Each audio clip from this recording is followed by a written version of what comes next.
What's going on, everyone? My last video, men destroy their lives. This is the picture, if you can see it. We're about to erase this, though.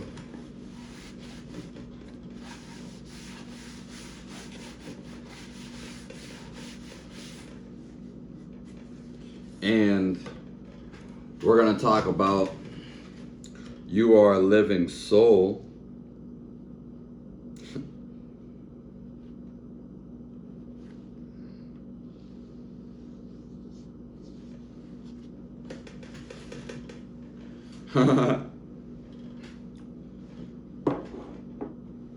This is soul.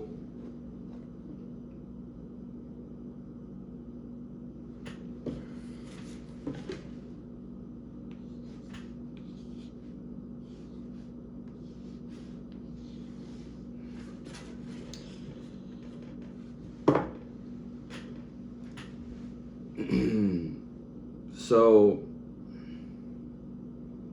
why is this going to come in handy? Well, people think they're the body and then make attachments in the body, which that would be the mind, include that.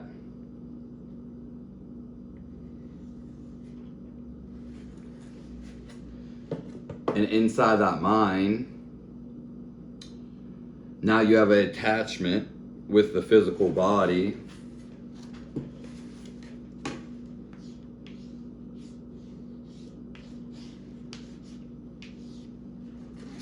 So now the soul is wearing a body, and now he thinks,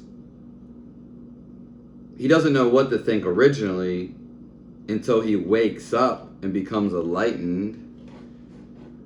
But as it goes, in the society that we live in, their intentions are sour. So they begin to take pride in themselves. They begin to think the body, because they don't know any better, they begin to think like the actual body is them, as it's them, but it's actually just an embodiment for your spirit to reside in.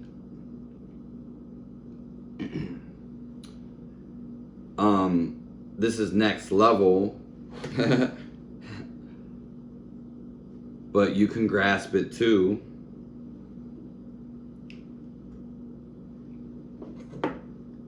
And that source is in everybody.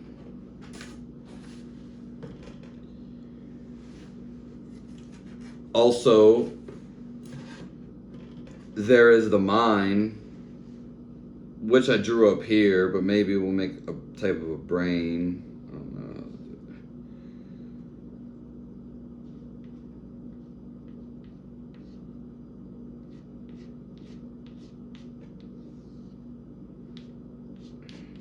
Not the best brain. But the brain, people then become addicted to their thoughts. Because basically they tell themselves a narrative. And that's just because they're not under control, or they don't know they can and have the power and eventually will control your mind. Your mind doesn't feel. Your mind just interprets things, and more importantly, thinks.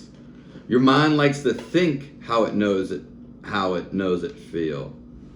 But when I say think of hell, I used to love drawing fire. Now, this isn't my best fire, of course. I used to draw many different styles of fire. But hell, You can't think of hell. I haven't even thought of because it's a feeling and it's not a thought. So you would have to feel hell. Are you actually feeling hell right now? Or are you thinking about hell? Are you thinking about a thought that brings you hell? That's totally different. And why is this thought bringing you hell? Who is telling you this thought? And then the self-inquiry, which is the basis of many meditations and of life. Because let's just say a man can't think. He's actually doing all right. Because if you can't think, then you don't have a problem. He doesn't know, though, the caveman, the basic man, doesn't know, though, that he is the thing that he seeks. He doesn't know that he created this mess, this world. He has to wake up to that. He has to see himself. But it's not on the outside. It's pretty much on the inside and all around.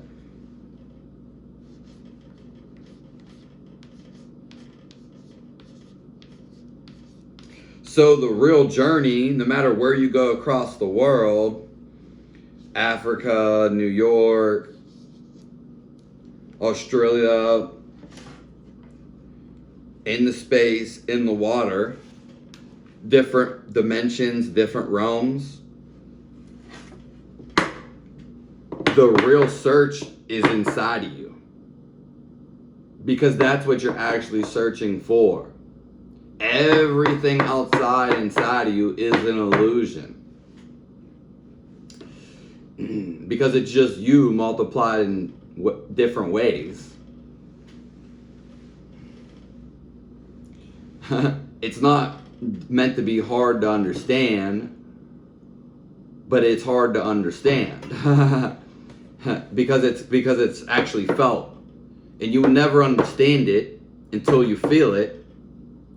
And that's why people explain and explain it. So you could go across the waters, you could go to Africa, all these different places. But all these different places are you, and you're taking you with you. That means you're going nowhere. But in some terms you are going somewhere.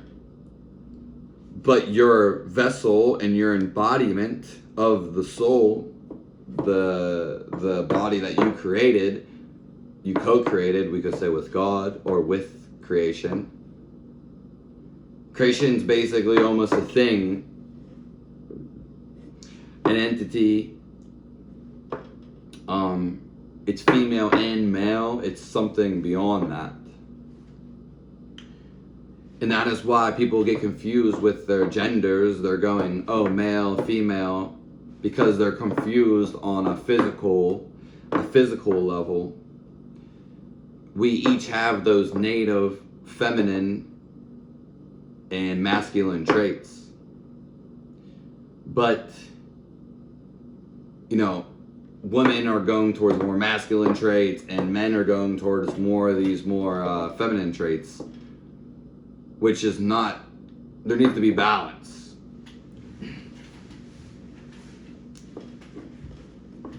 Okay. You just have to know you are the living soul. You are the soul. The depthness, the darkness, and the light.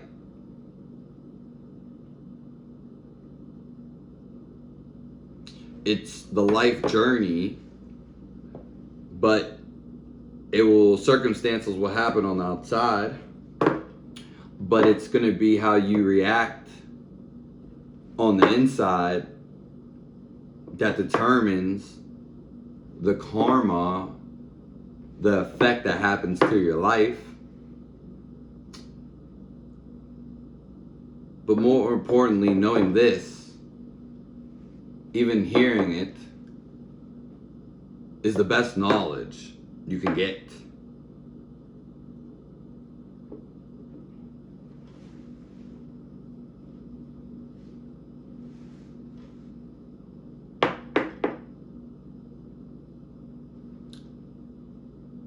I think Socrates or Hippocrates, they said the unexamined life is not worth living.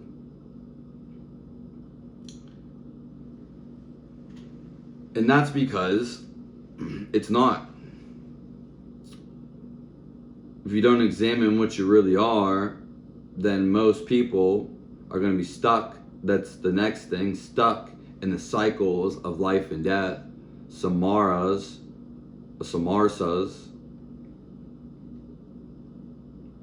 And that's just your soul getting different bodies till you realize that you break the cycle once you become realized of life and death.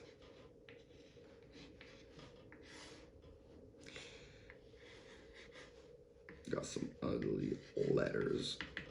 That's all right. The cycle of death, you break free